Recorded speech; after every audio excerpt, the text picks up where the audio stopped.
started recording or what? Okay, it says it's live. Yeah. So I'm recording.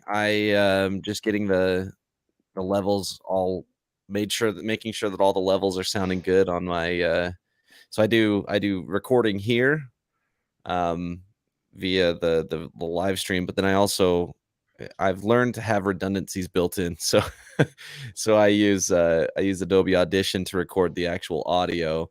That's where I can also do the post production, make it sound a little bit nicer, Uh-huh. Um, so yeah, I'm just making sure that the levels are all sounding good there. Cool. So how the heck are you guys doing? Good. Well, Good. All right. yeah, finally getting the chance to meet. I know it, man. Officially now. Yeah, I appreciate your patience. Yeah, last week my wife woke up and she was like, "I am not feeling good," and she had like a cough and stuff, and I know. we weren't sure what it was necessarily. But thank goodness it wasn't COVID, so that's always nice. Good. That's good. Yeah. I know, man. You never know these days. It's like, Yeah. you go for.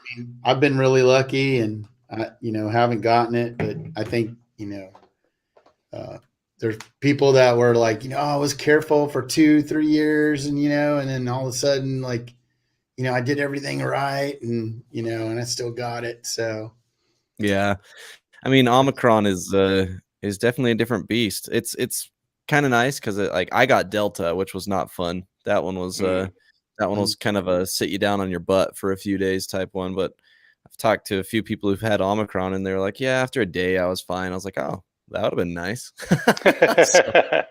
So obviously that's kind of the hope, right? Because that's kind of the pattern of viruses. They don't want to die either, so they they start getting weaker over time, so that way they don't kill their host. So I'm hoping. yeah, we definitely want to move from the pandemic to the endemic stage as soon as possible. Yeah, man. Yeah, I agree completely. Well, thanks for having us on your podcast. Yeah, definitely. You look all bundled up and warm too. Oh, dude, yeah, I'm in Utah, man. It's not warm here, so I got my new hoodies and I'm wearing one of them today, Right on. Yeah, thank you guys so much for joining me, man. I really appreciate you taking the time. Sure. Yeah, definitely, no worries. So real quick, awesome. Real quick, just as like a introduction, I always start out just let you guys a few minutes just to tell people who you are individually, almost elementary school style, something unique about you that people may not know, and then we'll obviously talk about the band. Crap, something like that. Putting you on the spot. I know. Didn't know there was going to be a pop quiz. Oh, you just wait, man. You don't even know what's coming. It's funny. My name is Heath, and I sleep in the nude. Oh, I mean, there you go. No one's gonna know that except you. So exactly. That's actually not true because at least he doesn't on tour. Well, exactly on tour. I tried. The nanny hammock on tour. So that's good of you, Heath, to not sleep in the nude on tour. That's looking out for my fellow bandmates. Exactly. Yeah. That's a good thing to do. Yeah, it might be rather traumatic otherwise. I don't know. Yeah, absolutely. But yeah, he's the drummer, and he's a founding member of White Label Analog, as am I. I'm Chris. I sing lead vocals, and I guess something that some people may not know is I was, before a lead vocalist, I was a drummer. That's actually how nice. Heath and I met in like touring bands, and we did a bunch of shows together in Austin, and that's how we met and became friends. And we never, had a chance to be in the same band. But once I started singing lead vocals, and we were both in between bands, and kind of the opportunity presented itself. Fantastic. That's awesome. And I guess, just as a quick follow-up to that, what made you transition from drums to vocals? I kind of felt like at some level, like, I was never going to be the greatest, most technical drummer. I was just a good, solid rock drummer. And I felt like I had gotten to a level doing that I really didn't feel all that challenged, and I wasn't all that inspired to go into a different direction drumming wise. And plus I started, having some like shoulder issues. I just was a really hard playing drummer and abused my body doing that for a really long time. And I'd always been a singing drummer. I'd always sang background vocals. And so I'd always wanted to, I'd always kind of flirted with the idea of singing lead, but never really kind of had the, I don't know, the braveness to step out in front and do it. And then just, I guess after one band I was in broke up, I was just finally, I was like, I really had nothing to lose. I'm either going to sink or swim. And, more than a decade later, I'm still doing it. So I'm pretty happy that, I was able to, not run people off. So no, that's awesome. I mean, that's ultimately the dream, right? Is being able to, even if it's a pivot, to be within that lane that you love. Like, that's the dream, man. That's fantastic. Yeah. I mean, Dave Grohl certainly was a kind of, a role model in that aspect. Of course he's a legendary musician, but, that was kind of sort of an inspiration to try to do it. And, like I said, I'll either sink or swim. And so, here we are. And here you are swimming, man. I love it. That's awesome. Flailing sometimes, but only doggy paddle, right? Yeah. But still swimming. Hey, that's awesome, man. So, are y'all born and raised Austin? Is that where you're from, or did you guys transplant to Austin, or what? I was actually born in Mississippi and just kind of moved around a bunch of different places. There, a bunch of places here in Texas, Minneapolis, California. So I just kind of moved around a lot growing up, but I've been here in Austin for 20 years now, I think. So awesome. Moved a lot growing up. Was it like military? Was that why you moved around so much? Nah, my dad always just had headhunters looking for a new job. So about every 2 years, he'd get a promotion within a company or latch onto some other company. So then it was just kind of on to the next. Yeah. I mean, he's way ahead of his time. People are doing that like crazy now, but back in the day, that wasn't as common. So, but hey, that's awesome. I mean, there's a lot of opportunities that way, and I'm sure it's pretty cool. Oh, for sure. No, I enjoyed growing up that way. It's kind of weird when I see other people, that grew up in the same town and lived there their whole lives. I'm like, it's weird to me. Because I actually liked having to make new friends every couple of years, different school and, that kind of thing. Yeah, I'll bet you had some really cool experiences too. Just like that's one of the things. Lots of trouble. Yeah, I mean that's one of the things for me. Like I've got 2 sons, and man, I'm like I was living in Houston for a while with when my oldest was real little, and I'm like, man, I got to get out of Utah again and get them experiencing different walks of life. Like it was so cool down in Houston. Our neighborhood, we were the minority, and it was fantastic. Like there were a lot of Indians and a lot of Asians, and it was really cool being able to mix with so many different types of people. And because of that, he's learned a lot about different races, different cultures. And man, I want him to have that as well as he grows up, especially in school and stuff. It's so important. Yeah. So I'll bet you were able, that's cool, man. I'll bet you were able to experience that quite a bit. Yeah, definitely. It was nice growing up and getting exactly what you're saying, just all those different experiences, different, cultures and everything. I mean, from, obviously Mississippi and Minnesota couldn't be, more further removed from each other. Quite a bit different from one another. Yeah. And Texas and California used to be the same as far as being very distant from each other, but now they've become very entwined. Yeah, there's a lot of connection between the two now, and obviously y'all have there in Austin there's quite a few California transplants, big names too, like Joe Rogan obviously, and I think the comedian, we don't really claim him, but I like Joe all right. I just don't he's all right, I guess. If he would spew all that crazy anti-vax stuff, but But, it was him and man, I'm trying to think. I can't think of the comedian Tom Segura. I think just moved to Austin as well. So, do you guys know who he is? He's no, Tom Segura for sure. Yeah. Anyway, sounds familiar. I can't place him right off the bat. But What about you, Chris? Are you born and raised Austin? I am a born and bred Texan. I moved to Austin when I was about 5 years old, so I'm about as close to it as you can imagine. I mean, I've seen Austin, transform quite a bit since I've been here. I mean, as has Heath, both of us, he's been here a long time. So, we've both watched Austin change a lot, but, from first grade all the way through college, I, grew up here in Austin, and, I've traveled elsewhere and on tour and stuff, but, I've always, called Austin home and consider it my home. I probably should have, maybe branched out and lived other places. I'm certainly not quite as well traveled as Heath is, but yeah, but I mean, I still love Austin. There's still lots to love about it, Yeah, I mean, it's a really diverse place, and there's a lot, like, because 20 years.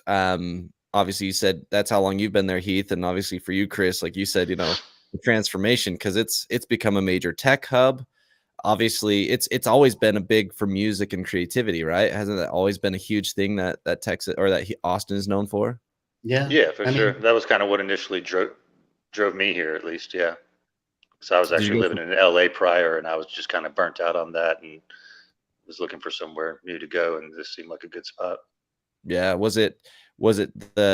were you drumming in LA then? Yeah. Okay. And you just were like, was it in terms of Austin, was it like, hey, you started playing just as a stand-in, a studio drummer, or what made the transition for you? Well, I had family in San Antonio, so I just needed to get out of LA. I was just burnt out. I'd lived there for a couple of years, and I was just like, man, I'm not happy with, what's going on and direction and the things that I'm willing to sacrifice on, as far as sort of, or felt like I was being asked to sacrifice. Yeah. As far as sort of my creative stance and, just my musical preference and whatnot. And I wasn't going to go down the studio musician route or anything like that. So I moved to San Antonio for about 6 months, and then came up and visited Austin and moved up here. Yeah, you're like, this is cooler than San Antonio for sure. Yeah, San Antonio was I was like, my mom's there. Okay, I can jump off there, and then that's only a couple hours, right? An hour and a half, right? It's not hour and a half, exactly. Yeah. Actually, San Antonio's cool, but San Antonio. San Antonio has some cool parts, and it's finally kind of gotten its act together a little better. So I don't mind going and visiting my mom as much anymore, because it's kind of come up a little bit more. It's not I don't know. It's more cosmopolitan, I guess, now. Yeah. I had a grandfather. My grandfather had lived there, and I had some great aunts and uncles growing up that I would visit, holidays and stuff like that. And when I was a little small kid, right before, we just moved to Austin, and my mom had gotten really, really sick, and we had to go stay. My sister and I had to go stay with my grandfather for a year. So I actually went to Boulevardy Elementary School for first grade. So when my mom got well, my sister and I went back to be with my mom in Austin. And so it was actually second grade. So technically from second grade on, I'd been in Austin. Okay. I do love visiting San Antonio. It's still a great town, and have played a lot of shows there, as I know Heath has. And I mean, we've played pretty much most towns in Texas. With Texas being such a big state, it's kind of like, you can tour. It's like the size of 2 or 3 states. You can, tour and never leave Texas. It's kind of crazy. So, well, and not to mention that just between, you go central Texas, down southern Texas, southeast Texas, and then, western Texas, like, you're not just landscape wise, but culturally, you're 100%. in worlds. Diverse. Very diverse. Yeah. It's pretty amazing. It's a neat state. It's there's also things that are, kind of traditionalist about it, Texans like their guns and stuff like that. Austin, I would say, is probably, one of the coolest towns to be in or visit, just because it's so culturally diverse, and because it's very open-minded and accepting, and it's just a very creative. It's a good place for creatives, Yeah. Like you said, it is a very tech savvy town, and there's always stuff to do. Lots of great restaurants. It's a very fit city. It's a very fit city. So it's really cool. It's been a bummer, having COVID kind of be in the way, because it's really hindered a lot of the live music stuff. And like Austin's very like being a fit city and having so many cool things to do in this town. We've all been cooped up just like everybody else has, been cooped up. So we haven't really been able to, make use of some of those really fun things to do in town. Yeah. Miss it. Totally miss it. I bet. Yeah, I mean, and obviously, like, you guys are the Nashville of Texas, right? In terms of like, there's always live shows. Every bar has live music, lots of open mics and stuff. So yeah, I feel like obviously hopefully with COVID like gonna wind down very shortly, hopefully, it will.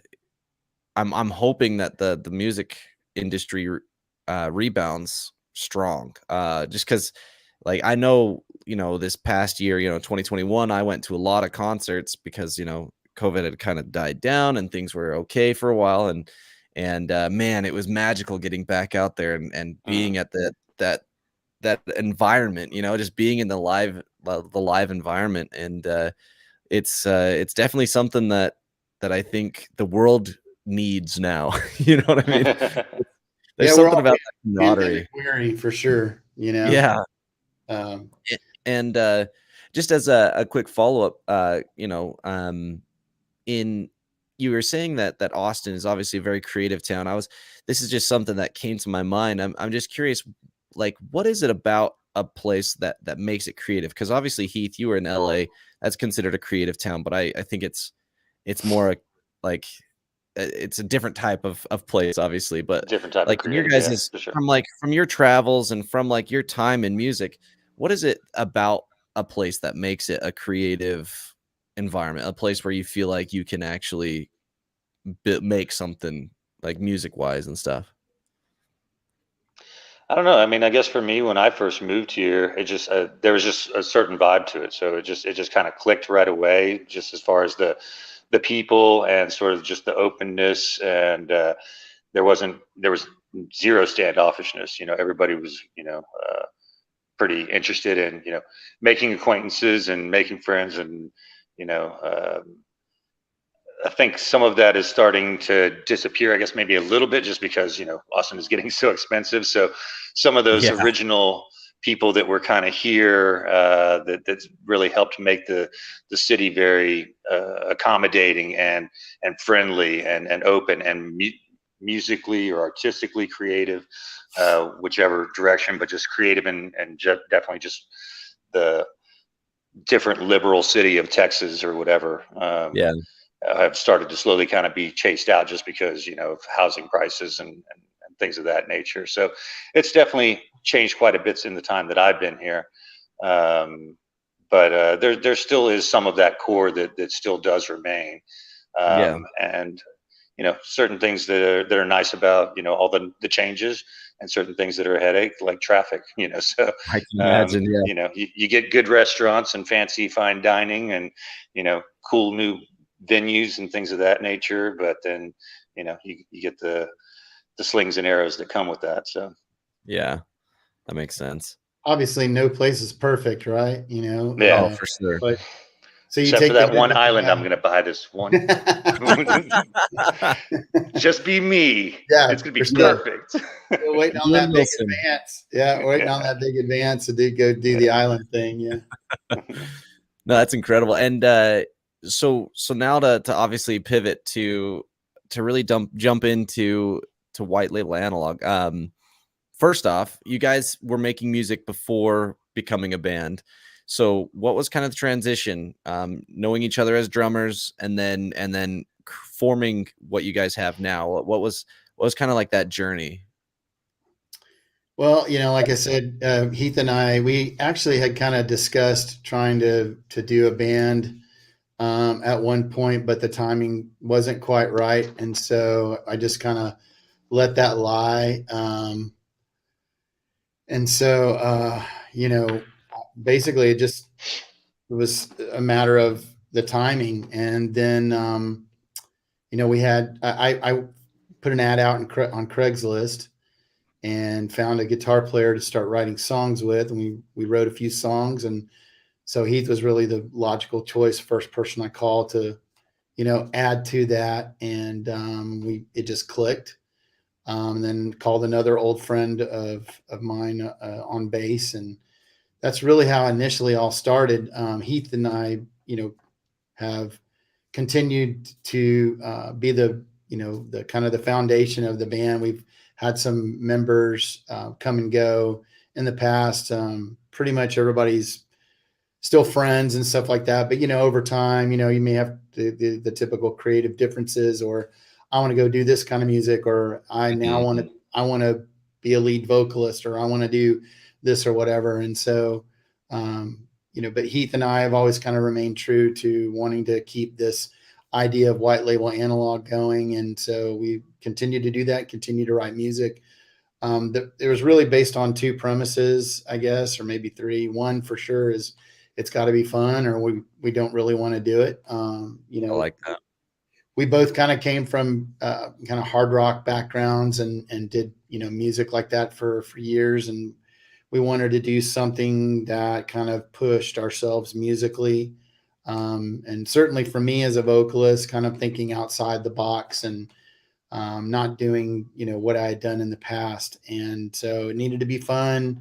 It needed to be something different. And we wanted something that was kind of just, fun, danceable rock. And so the, pop influenced rock. And that's kind of the space that we landed on. We started out more guitar based, I would say, in our music. And over time, we've kind of, transitioned to more of pop sound with more electronic textures and stuff like that. But that's really kind of how it all kind of came together. That's awesome.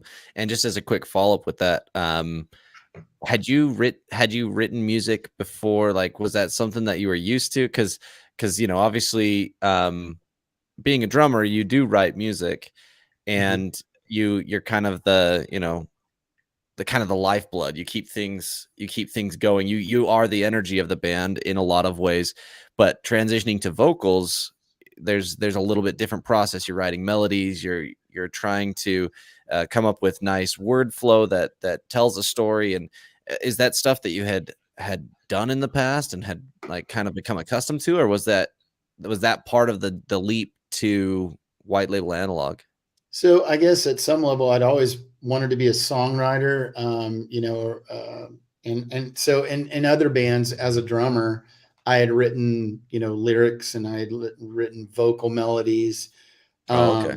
I'm not a very good guitar player. I'll be totally honest with you. I can play a little bit, but I would embarrass myself if I tried to front a band playing guitar. Heath is actually a pretty adept multi-instrumentalist. You can play guitar, and we both play, keyboards, piano, a little bit. But Heath's definitely a better guitar player than I am. But I had written songs in other bands, and what I had always found difficult was that it's really, really hard to write a song for somebody else to sing. It's, because you, at some level, you have to kind of transition or kind of customize that song for that person's style, that person's vocal style, that person's inflection, their range,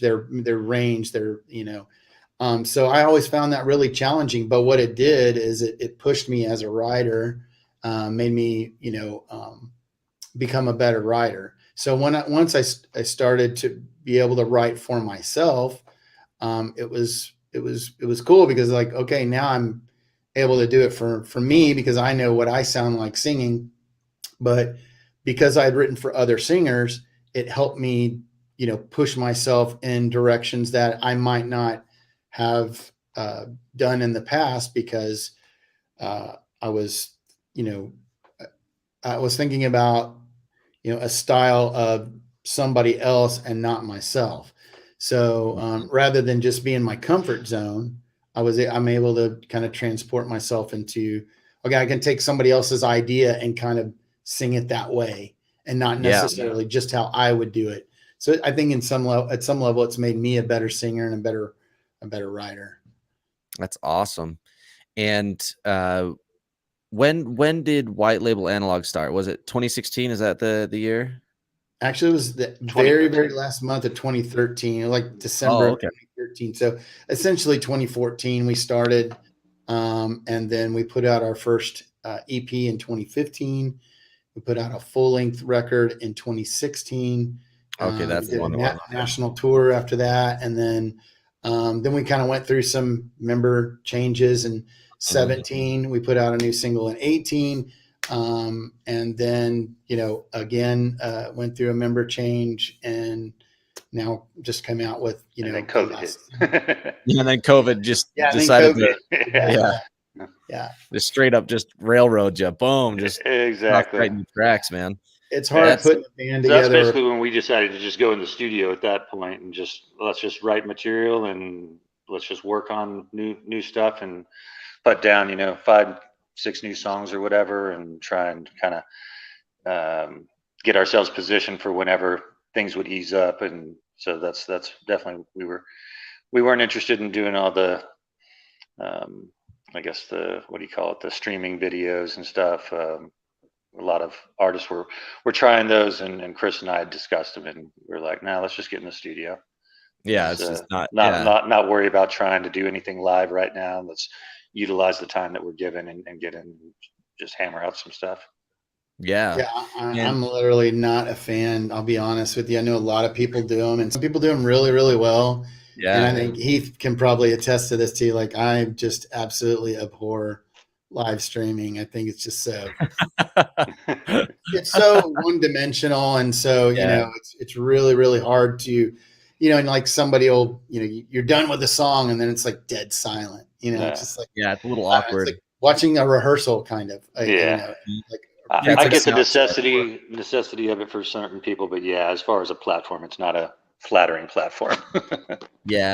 It was there were, like you said, there were a few who did it really well, and they took it very creatively. A band I haven't listened to in years, but listened to this live stream was Senses Fail. They did this whole live stream out in the Joshua Tree, right? And it was really incredible the way they did it.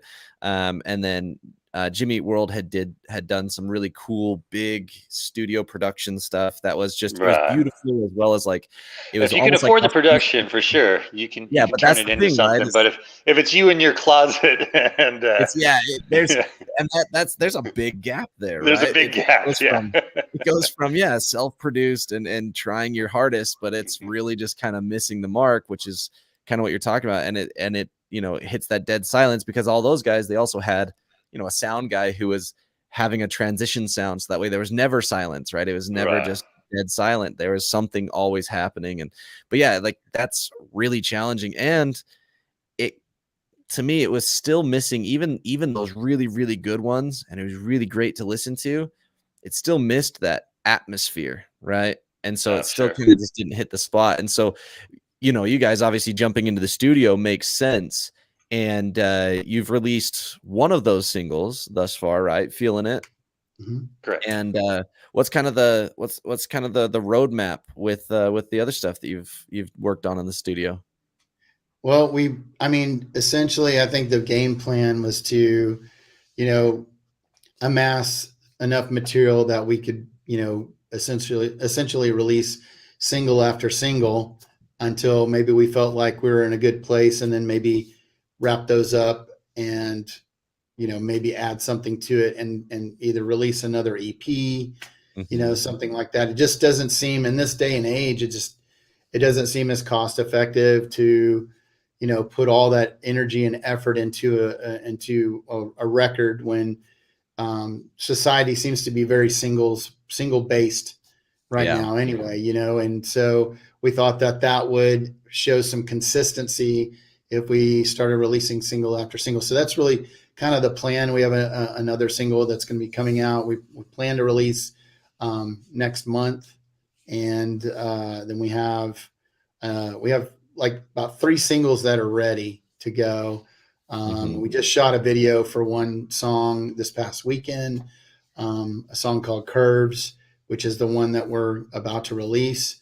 Awesome. We have another song called Dance With Me that's ready to go. It's got a video and it's ready to go. We're probably going to release that in maybe the second quarter, probably late spring or early summer. And then we have another song that's in the process of being mixed right now, a song called Let Me Be. Yeah. And we've got another one that's kind of waiting to be mixed. So that's kind of where we are in the process. And, you know, we're being an independent band. It's been sort of easier to kind of roll the budget that way as well. It definitely takes a little bit of the sting out to go, okay, let's just do this one at a time, focus on one, give it all of our effort. And, you know, it also forces us to write songs that we think are worth, you know, enough to put a video together for it and, you know, try and make them as good as they possibly can. Because that's the thing, right? Is there's you know, there's a little bit of comfort in having an album because you have those few singles from the album, and those are the ones that are really driving the marketing, the publicity, and then the rest are carried by the whole package, right? It's the whole album. But when you're releasing those singles, they've all got to stick. They've all got to catch, right? And obviously, I think, I mean, Feeling It knocked it out of the park. You guys did a stellar job on it.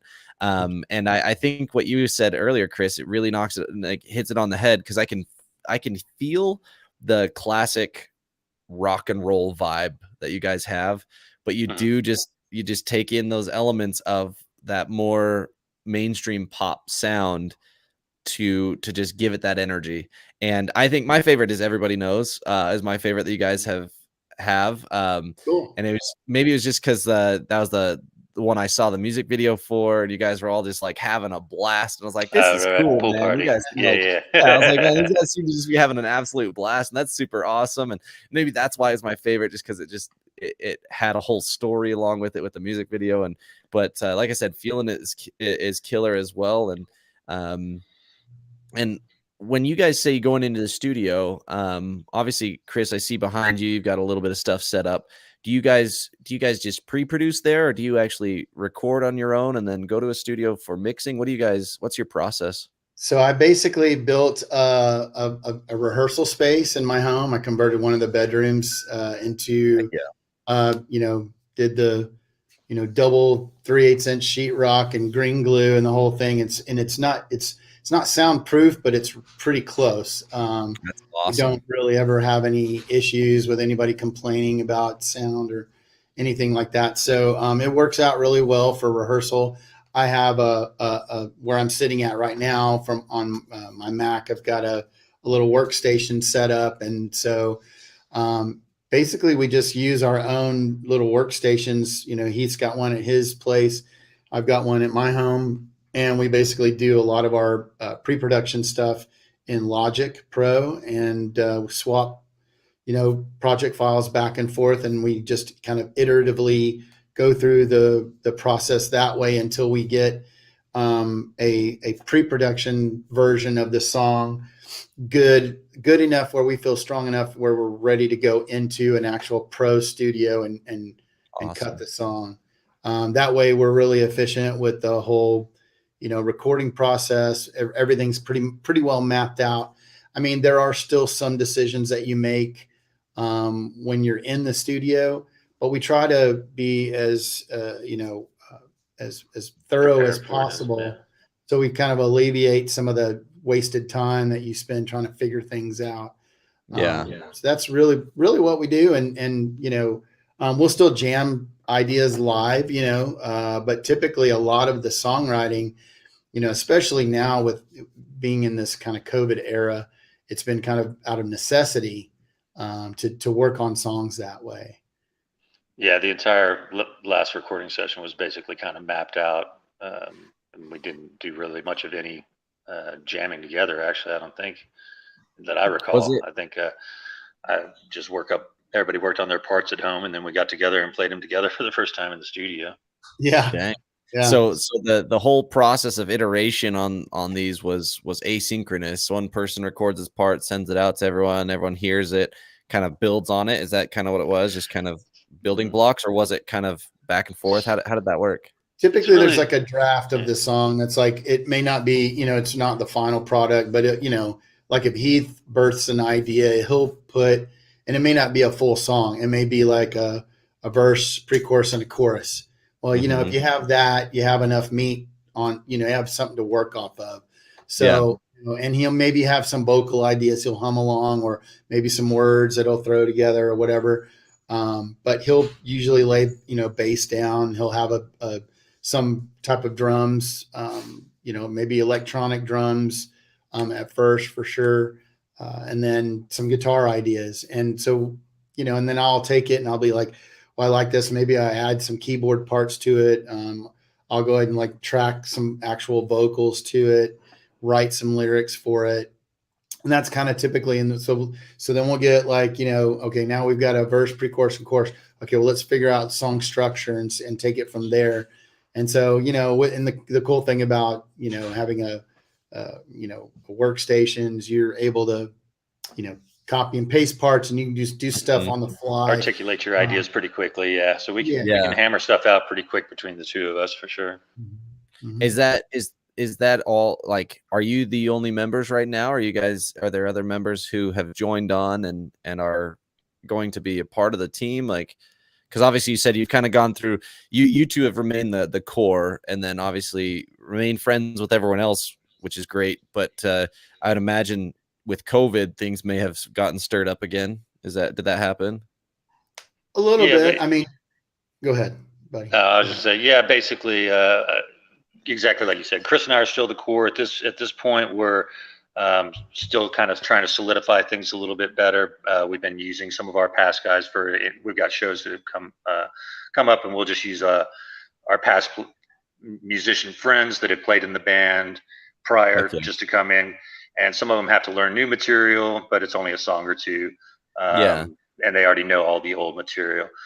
So that's just kind of the way that we didn't want to lose too much momentum, kind of as we're coming out of COVID. So again, that's why we kind of tracked the songs where we had material, and then we could start releasing it, and then sort of suss out the band a little bit, I guess, as we move forward, so to speak. Absolutely.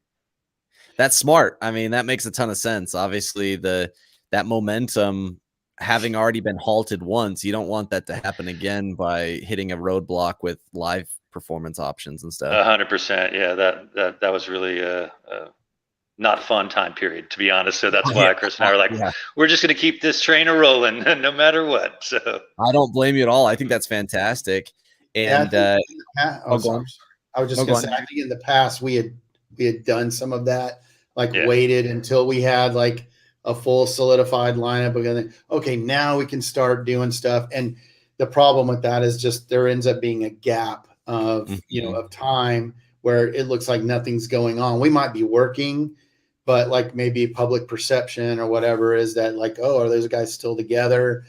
So we thought that no matter what, Heath and I were committed to doing this no matter what. We really, it's our passion project, and we enjoy it. And so I mean, that's kind of, we just made a pact that like, okay, doesn't matter what's going on, we're still going to keep forging ahead and keep, keep putting out music, and the other stuff will take care of itself as time goes. But we're not going to let anybody kind of like dictate, any, the stopping any momentum that we're, working on. Absolutely. And that, I mean, that makes so much sense. And obviously it's pretty convenient. Sounds like, since you guys have been in the industry, like you've got friends who can step in and fill that void pretty quickly, pretty easily. They're talented enough to say, I mean, I'm not full-time in the band, but I can definitely step in and do some shows and sorry. With obviously things getting closer to normal again, what's the outlook for live performances and kind of the plans going forward with the because I'd imagine it's a big part of what you guys do. Is it sounds like that was a big part of your release on the album and stuff is touring and supporting the music. and playing shows. So what's kind of the live show outlook? I mean, we don't have any touring plans at the moment. I mean, right now we're just with the singles. We'll be playing shows to support the singles. But to be honest, like, it's still so kind of iffy as to when that's all going to be, a better situation, that we're just kind of, it's still a bit of a wait and see kind of thing for us, I think.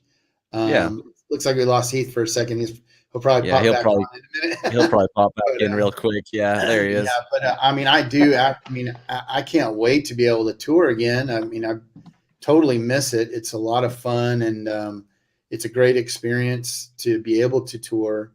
But I'm glad that you said that you liked Everybody Knows, because I think the next, 2 or 3 singles that come out are going to be kind of a little bit more in that vein, stylistically.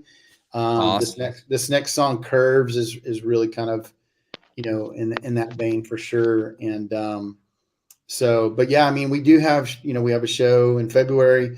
We have one on the books in April. We have one in June.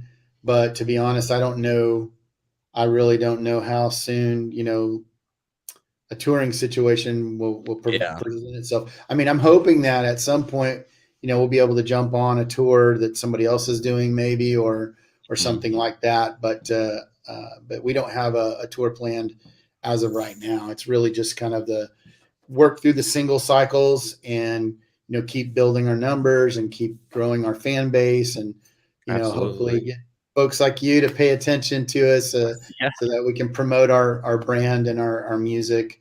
But that's really, it's really just kind of a wait and see thing, I think, right now. Absolutely. I mean, that's quite the process. I'm getting an echo here. Yeah. I'm hearing it too, but only from you. I'm not hearing it from Chris. Okay, it might be on Chris's. Oh, there we go. Looks like it's gone. Solved itself. Whatever it was. So it solved itself. Just put a nice little marker there to cut that out, right? But no, like I lost my train of thought because of it. But we're just talking about touring. Maybe? Oh, touring. Awesome. Okay, yeah. No, that's the hard part, right? Is when you're unsure about the future, I think you guys are doing a good job at kind of taking what's given to you and running with it and working all the kinks out along the way, which I like what you were talking about earlier, Chris, because that I feel like that's a mistake that a lot of people will make, which is that gap, allowing that, well, when it falls into place, then right. And it manages to just kind of get pushed off and off and off, right? It's like, oh, when we get more members, we'll record music, or when we have more songs, then we'll go to the studio, or whatever it is. And eventually it just kind of tapers out and fizzles out. And so I think it's awesome that you guys are really taking what you have and running with it. And obviously the release schedule, it sounds like you guys have a nice pipeline too, which, from my time, I did sales for quite a while. And one of the things that we always had to have was a pipeline, right? It's like your potential clients, your ones in process, and then your sales and your follow-up, right? And it sounds like that's where you guys are at with your music, is, having something that's already ready to go, something that's being mixed, something that's pre-production. And it sounds like, you guys have really planned out quite a bit of time, like kind of a long time frame. Was that something you guys sat down and consciously planned out, or was that just something that kind of came about? Well, I think so first of all, I don't know how much choice we really had in the matter. It's like, either do something or don't do anything, right? So we thought that a lot of people just don't do anything. Especially when everything was locked down, right? That was like the perfect opportunity to do some writing. And so that's, when we just generated a bunch of ideas, we didn't necessarily maybe finish all the songs, but we just tried to generate a bunch of ideas, and then we kind of narrowed them down and then began to hone in on each song. But yeah, I mean, I think part of, especially, these days, you have to be adaptable. You have to be able to deal, the better you are, the more adept you are with dealing with change, the more successes you'll have, because you never know what's going to happen. You really don't. And so you need to be prepared to be able to change your plan when things aren't going, as you wanted them to. To be honest with you, one of the songs that we're going to release this summer has been ready for a while, and we wanted to release it towards the end of last summer, but we couldn't get all the assets in place. We didn't have the marketing plan together in time. The timing didn't work out. And so we had made kind of what we kind of think was not necessarily a misstep, but just it was unfortunate that when we released Everybody Knows, we released it. It's like, pool party video. It's, has kind of a summery vibe to it. And we released it kind of in the fall. And, we ideally wanted to release that song in the summertime. But because it took a while for us to get everything in place, we weren't able to do it. So we released that song in the fall, and it didn't quite have the reaction that we were kind of hoping for. And I think that, so it's the seasonality aspect of when you release songs kind of factors into, your releases. And so with this song, Dance With Me, we didn't want to make the same mistake twice. So we said, okay, it's not ready for summer.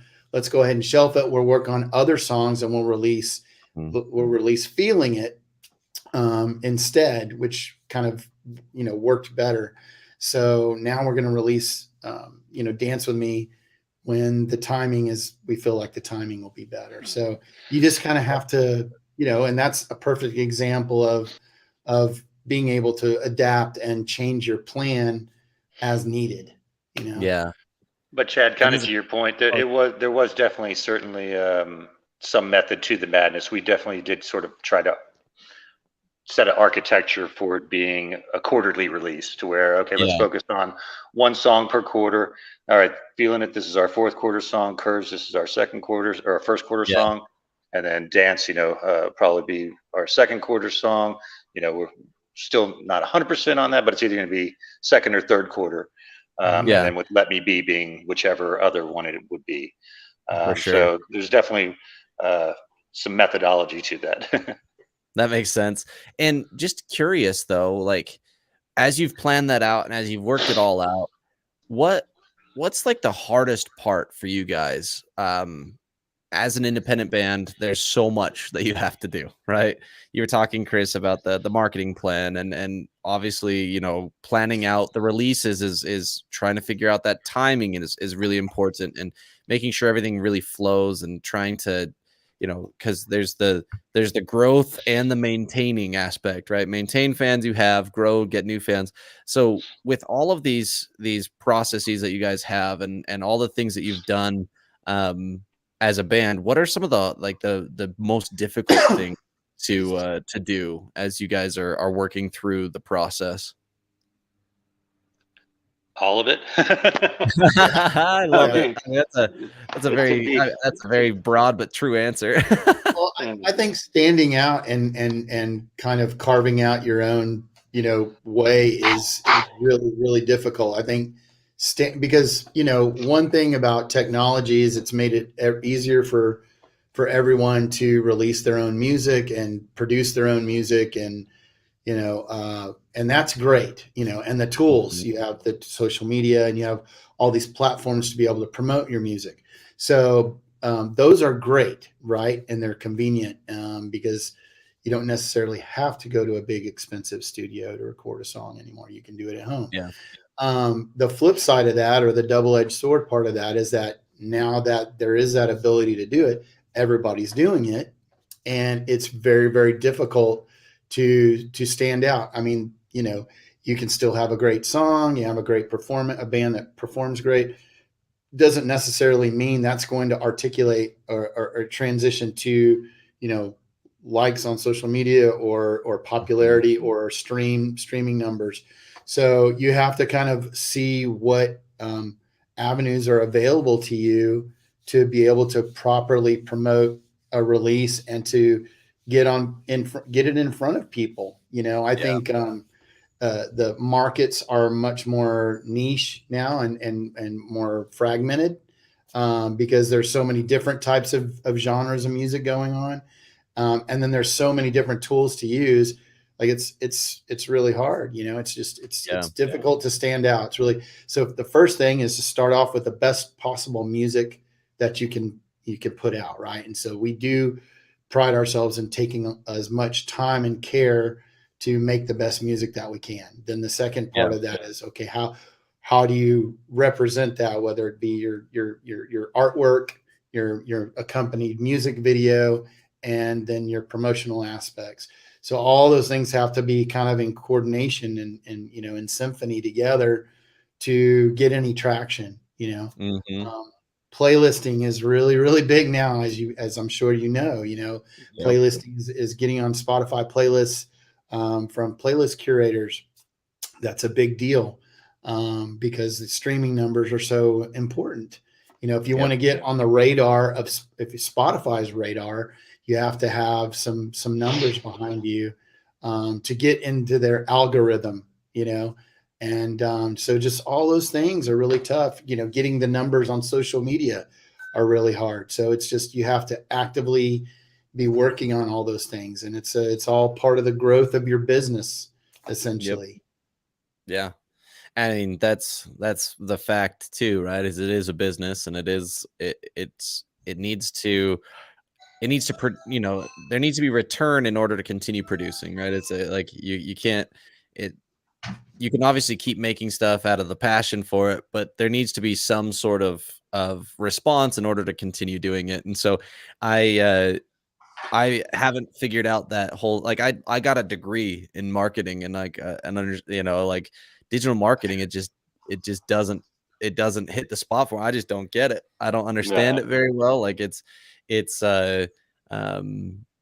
tough to really balance that whole life of doing something you love and really working your tail off at it, and then not having that translate is really, really tough.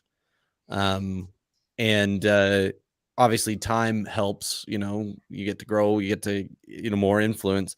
But with what you guys are doing and the singles and stuff you're releasing, what's the strategy that you've done that you feel like is the thing that works best for you to really reach the people that, like me, who are going to listen and enjoy the music? Probably consistency is one of the biggest aspects, not having those gaps, and with not being able to play shows has been a hindrance as well, because, if people aren't out there, seeing you play, especially in your own backyard, it's really tough. People wonder, are you still together? I think just consistency is part of it. Consistently putting out content on both social media and promoting your music. But everybody's doing that. Everybody's doing that. So it's just, I will tell you, one of the kind of the most deflating things is to, and this goes into the seasonality aspect that I was talking about, but it's very disheartening to spend a lot of time and effort and energy and money on putting together the best piece of music that you can, you feel like you've done a really good job with, and then you get it out there, and then it doesn't meet your expectations. Now, we all know music's really subjective, right? So, there could be a number of reasons or a multitude of reasons why something doesn't gain traction, but it's disappointing, when you don't kind of reap kind of some of the rewards that you think you will from the work that you've sown, you know what I mean, so to speak. So I think for us, just being consistent with social media, posting content, and trying to get to playlist curators to generate streaming numbers. Those have been two of the biggest aspects that have, especially with, like feeling it, for sure. Having, like, we wanted to do a music video and we just didn't, we weren't able to get a music video together in time for the release. And so, we were already moving on, at some point we were already working on the next single cycle, even though we're still kind of promoting Feeling It. We were already working on the next, and we said, Heath and I told each other, okay, we're never releasing another song without an accompanied music video. Now we do have a lyric video that Heath put together, did really, really great job on. I think looks fantastic, but not quite the same as a music video. So having all those assets in place and then being able to do it on the timeline that you want to do it in, because we don't want to put out music and then like not have all not put your best foot forward, because then you end up being disappointed. Yeah, man, there's just so much to have to take into account when it comes to the process, right? And what you were just saying in terms of having all those ducks in a row as you've got lives that are outside of this too. And so I always empathize with the amount of work that it takes. But I commend you guys. I think, like I said, I think what you're doing is awesome, and I really enjoy. I've listened through all the music, but I really like the direction you're going. The latest 2 singles it seems like there's a really good vibe that you've got going, and I'm excited to see where things go. Obviously, with this roadmap for 2022, sounds like it's going to be solid, and hopefully COVID lets up a bit, and lets you guys get out there and really show your stuff. Cause I feel like I'm worried. I hope it's not the case. I'm worried that some of those people who had that habit of going out, on a weekly basis or every other week or whatever, and going to those smaller live performances around the town, I'm hoping that they get back into that habit. You know what I mean? Without any issues, because COVID may have changed their plans or whatever. So hopefully that picks back up and allows for you guys to ride that wave too. Yeah. I honestly don't know if we'll ever be, I don't know if it'll ever be like it was before completely, but I'm hoping that, that we get to a really close semblance of what that was like. Cause I certainly miss it. And I know Heath does too. I mean, everybody misses that kind of stuff, Yep. Yeah. Well, real quick, I always like to end my podcast with just random questions that just get to know you guys on a different level as outside of the music and stuff. Do you guys still have a couple minutes? Sure. Awesome. All right. So first question here is because I'm a sugarholic and I drink and eat way too much sugar. So favorite candy or dessert that you guys have? Mine is a brand called Rich's Eclairs. Oh, snap. Eclairs, man. I haven't had eclairs and those are like a wedding dessert. It used to be my birthday thing. I'm not a cake person. Okay. So when I was a kid, I loved eclairs, and so that became the thing to get. So every time we'd move to a different state as well, it got tough because they wouldn't carry the same brand, because it had to be that brand. They're out of New Jersey. And so if were able to get them, then it was great. And then I'd get one for every year. And then eventually my mom was like, you're 20, we're not doing that anymore or whatever. At some point she gave up because it wasn't cost effective. They're $6 a box or whatever. It was just, yeah. And there's only 4 in a box or whatever. So it got too much, but definitely Rich's Eclairs, check them out. There's your sponsor. Heck yeah. That sounds awesome, man. So for those people that don't know too much about Heath is a pretty refined gentleman, I would say. He's a sharp dresser, and we always tease him all the time. He's Mr. Fancy Pants. So I never knew that about his favorite sweets. That's but not surprising. I'll tell you that. So for me, I'm not really big on candy. I've just never have been. But I like sweetbread and cakes and like donuts, cookies, that kind of stuff, which is really terrible for your waistline. But I have a sweet tooth for like donuts and stuff like that, sweet cake, any kind of like really good like buttercream frosted cake, and really good donuts. There's a company here called Round Rock Donuts that makes fantastic donuts. The Krispy Kremes obviously are really good, and stuff like that. That's really kind of my jam. Stuff. Was it white chocolate and macadamia nut cookies? I like those a lot. More savory. That kind of stuff. Yeah, that kind of stuff is really my deal. But never was much into to candy itself. So I mean, those are great things. Like my wife and I used to go to Shipley's all the time. Like there's just something about a Shipley's donut. They got good ones too. Yeah, dude. Those just that plain glazed donut was just magical for me. Money all day long. Absolutely. But I can agree with those are good choices, man. Both. I mean, sounds like maybe there's that place that has both, right? Like I mean, honestly, like down in Houston, there was a lot of like little Mexican bakeries that were, oh my gosh, the sweet they'd have there, like amazing. So I definitely gained a lot of weight in those same situations. So I can empathize with you. Yeah. You have to be careful, man. Oh, you really do. But they're so like you can eat so many of them too, and you just realize it afterwards, like, oh crap, that was way too much. Oh yeah, I'm gonna regret this tomorrow. And next year, just ongoing. Yeah, exactly. It's just like, dang it, man. I know that this is never this little amount that I just added to my waistline is never going away. That's what I feel like. Brutal. All right. Next question for you guys.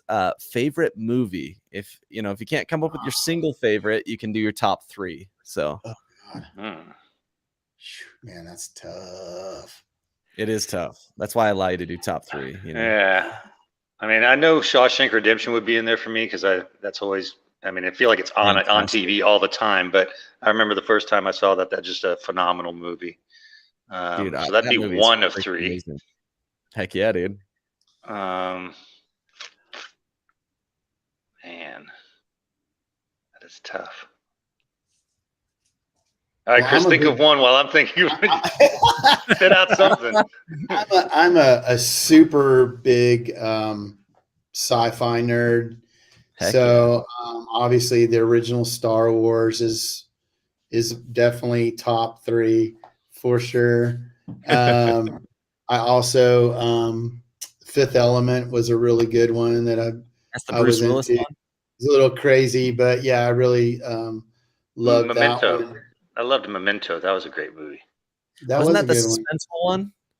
It's the one where the dude's got tattoos all over his body, and it tells a story, and he has to basically he's lost his memory.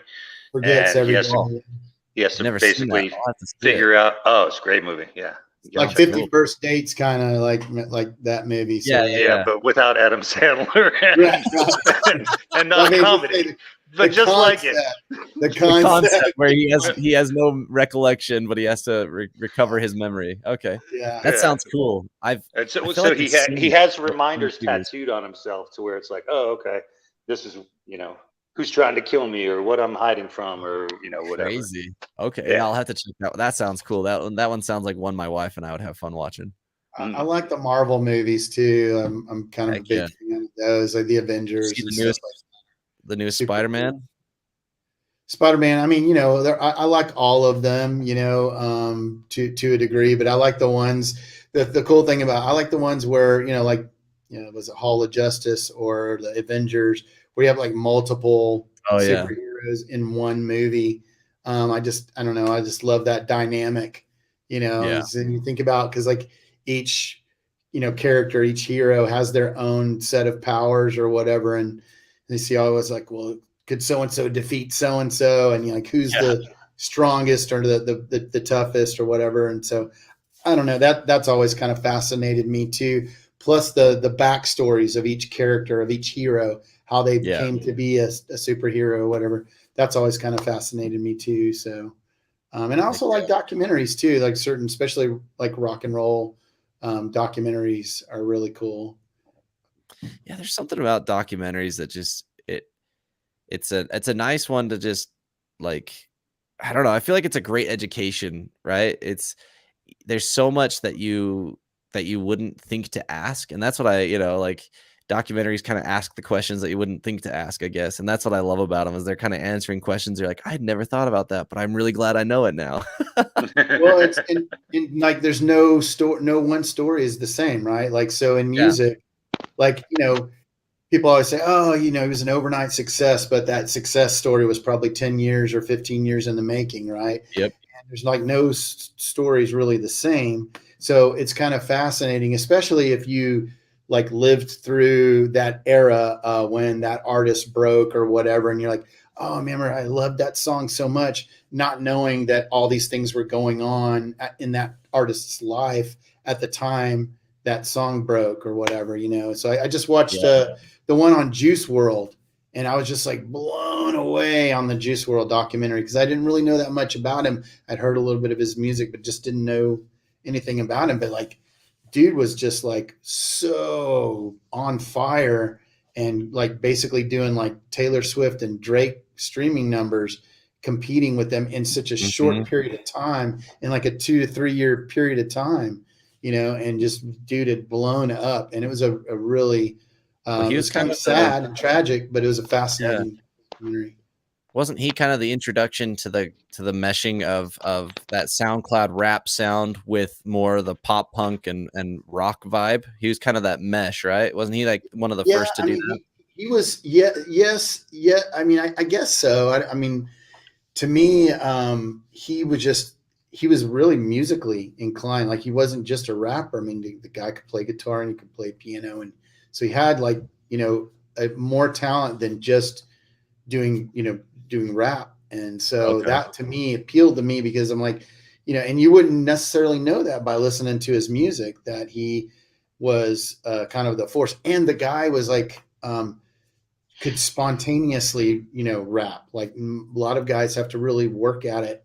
And he could just like, spit nonstop and just like have the killer, bars of rap just to like flow endlessly for like long periods of time. And he does it on camera in this documentary. And just like, man, he did all that ad lib spontaneously. And it was just like blown away. So, cool. It's pretty neat documentary. But I just love stuff like that. I mean, I love, rock and roll biographies and autobiographies. I've always been fascinated reading those as well. But yeah, I mean, it's just neat stuff.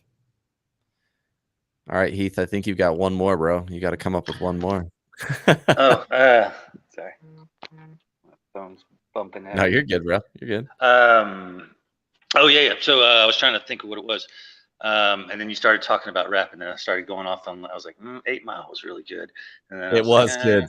And then I was like, oh, what else? And then The Departed. I thought that was a great movie. Oh, heck yeah. Super cast. Everybody dies in the end, basically. I mean, it's just. I mean, it's. Thanks for spoiling it. Yeah, spoiler alert. If you haven't seen The Departed by now. I've seen it. Yeah, that movie's like 20 years later. Yeah. Yeah, no, that's sometimes though, like I feel like movies need to do that more often, where it doesn't have that positive resolution at the end, where it has a little bit more of a realistic resolution, where it's like Don't look up. That's one that totally. Oh, really? I haven't seen that one yet. Yeah, but like there's just something about that more realistic ending that it doesn't give you that nice happy feeling, but it just is like, that's real. That's good. Yeah. Like those sports movies where the team doesn't win. It's like, oh, right, exactly. That makes sense. Yeah. I can. Some of that, I'm not gonna lie. I do still like the happy endings, like that. Where you hope things turn out. Absolutely. I've been known to enjoy a rom-com or two. I mean, it's not all dark and shadows over here. Well, because you already deal with enough life in your exactly. own life. You know what I mean? So escapism is good.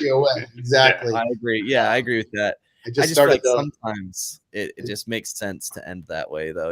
Where it's just like, man, that's how it should have ended. Right. I wouldn't have been happy with the ending, but I would have been like, that's how it should have ended. You know what I mean? And I think that's the problem, right? Is I don't think I would ever be happy with those endings, but I feel like they make more sense sometimes. I just started watching the I guess it's season 4 now. I can't remember how many seasons it is. I think it's season 4.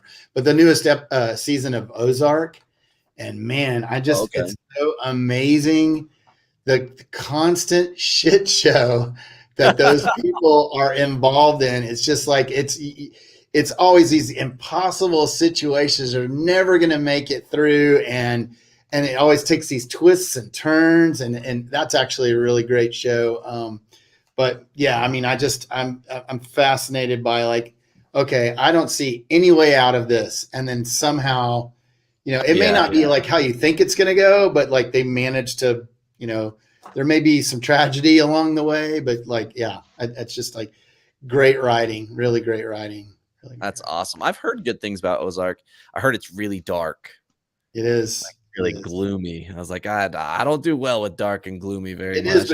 It's really, really good. It's in a kind of I don't know what's the one type world. Well, no, it's more just just when you're dealing with seedy characters, it's just like more of that kind of vibe. You're working with the mafia or something like that, or drug cartels. It's just like it's always on the edge of your seat kind of situation, like Narcos. Exactly. And it's funny because I find myself, and sometimes you'll do this, you find yourself rooting for someone that, if you think about it on the surface, like, these people are not good people. Bad people. I shouldn't be rooting for them. They're morally I should not be rooting for these people, but because they're the underdog in a way, you do root for them, and maybe because they're just a little bit better than the bad guys in the show. You know what I mean? Yeah, and sometimes that is the case. It's just like they're marginally better, so I have to root for that guy. The lesser of evils, for sure. Yeah, exactly. All right, last question here for you guys. What is your favorite non-music related hobby? Something you like to do that has nothing to do with music necessarily. Travel count? Hey, that's an awesome one. Yeah, absolutely. Dude, that Mine too. Okay, that's definitely my jam. Is I love to travel and go see, do different things, be in new places, get out of the country, etc. For sure. Yeah. So I guess a follow up then for both of you is where's been the coolest place that you've gone? I mean, I guess it depends, because different trips are for different reasons, I guess. Sometimes they're, almost medicinal, I guess. 'Cause I've traveled by myself as well. So like I've had some great trips on my own. But probably the best was I did a big tour of Southeast Asia.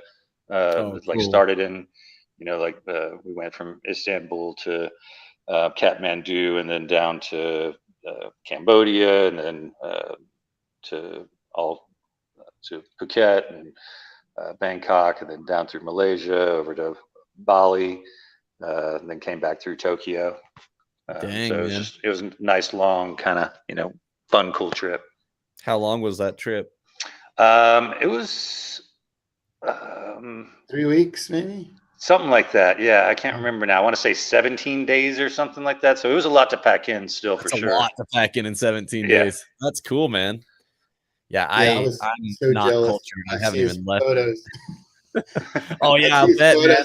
Yeah, I'd share his photos. I'm like, oh man, that's so cool. Heath is pretty well traveled. He's like, as a matter of fact, like we were just having this conversation, I think yesterday, he's been to all 50 states except for one. So I think he's taken his mom on an Alaskan cruise here in March. Is it March? April? That one's in September. September. Okay. Oh, nice. Yeah. But anyway, they're going to do an Alaskan cruise, and Alaska's the only state he hasn't been to yet. So my uncle swears by Alaska. He says it's the prettiest place in the world. He's a videographer. He does a bunch of video, like a bunch of like extreme sports stuff. But then he got on with National Geographic to do a documentary of salmon sharks, which was totally random. But he went up to Alaska, spent like 6 months up there because there's these sharks. They're the only sharks in the world that can, well, not the only ones, but one of the only sharks that can go from salt water to fresh water. And they migrate. And when the salmon go for mating season, these sharks just have a buffet, basically, just all you can eat. You know what I mean? And so he was in charge of that. And he just was like, Alaska, when he was up there for those 6 months, he said it was the most incredible place ever. So apparently you're in for a treat. So awesome. That's what I've heard. I'm not real into cold weather, so most of my trips revolve around warm spots, and so that's why Alaska has never been done. So I'm like, I am. I mean, I'm bundled up in my hoodie, and I'm inside of my house with a heater on. You know what I mean? Like, I don't do well with cold. I'm not a fan of cold. Houston was a good place for me. When I moved, like an ice storm, though, I was like, dang it, man! Like packing up the moving truck with ice like freezing the ramp up to the truck, and like, I'm in Houston, please stop. Oh, it's so bad. What about you, Chris? Where's your favorite place you've been? Man, I think so far, like I've done a lot of the Caribbean, the Yucatan Peninsula, a lot of Mexico trips and stuff. I just love the Caribbean. But I think probably my favorite place thus far has been Maui. Cool. But yeah, my wife and I went there over the summer this past year, and I fell in love with I've always been fascinated by the culture and the thought of going to Hawaii, but experiencing Maui firsthand was just was really incredible. And we did the road to Hana and did like some of the typical tourist things, but I just had a fantastic time. It was just so pretty, and I just can't imagine the people that live there just are really lucky, living in paradise, and that's probably been my favorite place. That's awesome. I haven't been to Hawaii, but I've got two business partners who are Samoan, and they grew up in Hawaii. And so I've talked to them about it. I'm like, dude, we just need to do a business trip out to Hawaii, and you guys take me to all the non-touristy places. And because they grew up there, and they live here in Utah now. And I'm like, dude, that'd be so much fun. Because I agree, man. I love the Polynesian culture, and so it's fun for me. Like, they're two of my really close friends, and it's like I'm getting to learn so much from them. So I'm in the same boat as you, man. I was like, man, you guys are so lucky. They're like, it's not that. I'm like, yeah, it is, dude. It is all that. I actually got married there. Oh, nice, dude. That's awesome. Yeah. I have a buddy of mine that I used to be in a band with when I was still drumming. It was a guitar player in a band that I played in, and he's probably lived there now after the band broke up. He's lived there probably more than 10 years, so probably close to 15 years. And he's still there, and I got to visit him, and I hadn't seen him probably in like 5 years. So it was really cool to visit him, and he actually took us on a guided trip. Oh, heck yeah. Instead of just doing it ourselves or paying a tour guide, I just had my buddy and took us, and it was really cool because we got to learn stuff that we normally wouldn't, if we'd have done it ourselves. So it was really cool. But yeah, I can't wait to go back, actually. But yeah, I mean, so Wednesday, Heath and I are heading off to Vegas. About to say, speaking of travel, that's right. Oh, nice.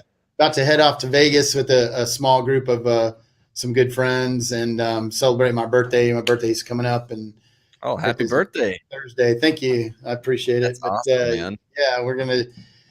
You still gotta get out a little bit and let off some steam. Cabin fever. You can only take it for so long. Absolutely. And of course, we'll be careful, but we'll be masked up and all that stuff. But yeah, I gotta you gotta spend time with friends. You gotta have that life. You still gotta live life. Yeah, and be safe about it. But you gotta live life still. Yeah. Yeah, man. Absolutely. That's awesome. That's incredible. All right. I said that was the last one, but this one's the last one. Obviously, we rescheduled the podcast. This is really the last one. really this time. We rescheduled the podcast because obviously we wanted to watch the college national championship game. Yeah. This podcast will drop after the after the conference championship. So it'll be before the Super Bowl, but after the conference. So who's your predictions? So you guys, now you have 4 teams right now, obviously, to choose from. Right. All 4 of my teams in the divisional lost. So all 4 teams that I thought were going to win, Wow. they lost. So I have no idea where things are going at this point. But I think it's the Chiefs and the Rams. Guy. Yeah, Chiefs and Rams. Chiefs and Rams. Yeah, that's what I was thinking. I could definitely see the Rams being representing. I could see the Chiefs too. I mean, man. I mean, when Mahomes is on, he's a force. Sunday night, that was probably the best football game I've ever. Oh, that was watched. phenomenal. That was ridiculous. Just watching him and Josh Allen go back and forth. Yeah, dude. I mean, it made you wish for like college overtime rules. Overtime, you know what I yeah. mean? The overtime rules sucked. Yeah, that definitely was like. And it seemed like the Rams could do no wrong. They just were like, they seemed so strong. And yeah, and then they it really went downhill. That third pretty quick turnaround there. Yeah. Yeah, it was like the Patriots versus the Falcons all over again. Yeah, exactly. It was pretty crazy, but I mean, Stafford just came up clutch. I don't know why. Maybe I don't know if I like Stafford or not. I don't know if he feel like I don't really like Joe Burrow, but I have to appreciate his talent. There's something about the attitude of the quarterback. You have to be really confident, but sometimes it's too cocky to me, and I just don't like it. And so it's a hard line to distinguish for me. Yeah. I mean, obviously, I'm a Texas Longhorn football fan, and we've had hard times over several years here. But I'm a Longhorns fan, and I'm a Cowboys fan because I was born in Dallas, Garland, I guess to be exact. Let me just put this out there. I'm an Eagles fan. Don't lump me in with this this guy. Oh man! How are you guys in the same band? Yeah, so we're rivals. We kid each other, give each other the business because we're rivals, but it's all good fun. I mean, if you're in that division, you can't like any other team in that division. Yeah. It's like, I hate the Giants too. It's like, doesn't matter. Well, I mean, yeah. I like Chris, but I hate the Cowboys. Yeah. Yeah. And I love Heath, man, but I can't stand the freaking Eagles, man. I can't stand them. And that's how we get along. Yeah, exactly. Oh, that's incredible. But, I mean, I could go on because I have a feeling that Hurts is gone. I just don't know how they keep him as their starter. I don't know. I mean, only if there's a better option. Yeah, that's true. I mean, the draft this year isn't great, and they obviously depends on the free agents that are out there. And Aaron Rodgers. I'm just kidding. You can kind of say the same thing about Dak. I mean, Dak's a great. He's good during the regular season, but he's not postseason. Hadn't really done. Didn't he get that super huge contract last year? Yeah, last year. Mm-hmm. Ugh. Yeah, dude. Dak just kind of shrinks under pressure sometimes. And I mean, the Cowboys had such a strong roster. I was like, they're definitely going to kill it. And then San Francisco rolls them. Ran into San Francisco.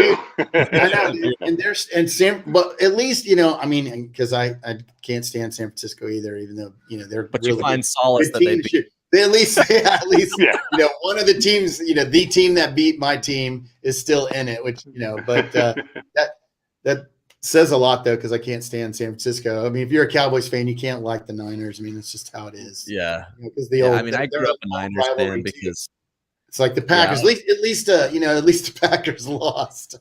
Yeah, exactly. There you go, man. I mean, I grew up a Niners fan only because of Steve Young. Because my dad went to BYU, and so Steve Young was like this, this huge thing to us, and so that was my growing up. But then not quite in Montana, but he was pretty amazing. Yeah, he was fun to watch. But yeah, man, like I said, I'm. But did you guys say who you think is going to actually win? Who do you think is going to take it? I think Kansas City. Personally, I think Mahomes. He's on. I think it's Kansas City too. I think their defense has come on so strong at the the last 4-5 weeks, and we'll see if Matthew gets back out there, Tyrann Mathieu, but he's in concussion right now. But even then, he'll potentially be back by the Super Bowl if that happens. Exactly. So their offense is just stellar, and I mean the throws that Mahomes makes are. Dude, he was like unrealistic. It's exactly. Yeah, It's just not even fair. It's just a cheat it's not code, even man. exactly. But Aaron Donald is like a cheat code too, though, dude. Yeah, Dude, the Rams for sure, run game, for sure. The Rams run game, like you better be able to stop them on the ground. Like And I I mean, was just watching them run right over Tampa Bay. They're just oh yeah. like nobody's business. And I mean, Tampa Bay had all their starters too. They had Yeah. Vita Vea, and they had they Yeah. had their whole line that you were Paul, exactly. They'd all finally gotten back healthy. All the ones that wouldn't let the Eagles do anything. Yeah, exactly. And it's man, it's crazy. But man, thank you guys so much for your time. That was a lot of fun talking. And like I said, really enjoy the direction. Love the music that you guys are making, and really stoked to see where things go. I wish you the best of luck. And obviously, maybe towards the end of the, second quarter, third quarter, we can talk again and talk about some new releases. Awesome. And 3 new questions. Hey, yeah, man. Awesome. Thanks so much, guys. man. Appreciate it. Have a great evening. Okay. Likewise. See you, man. Peace out. Take it.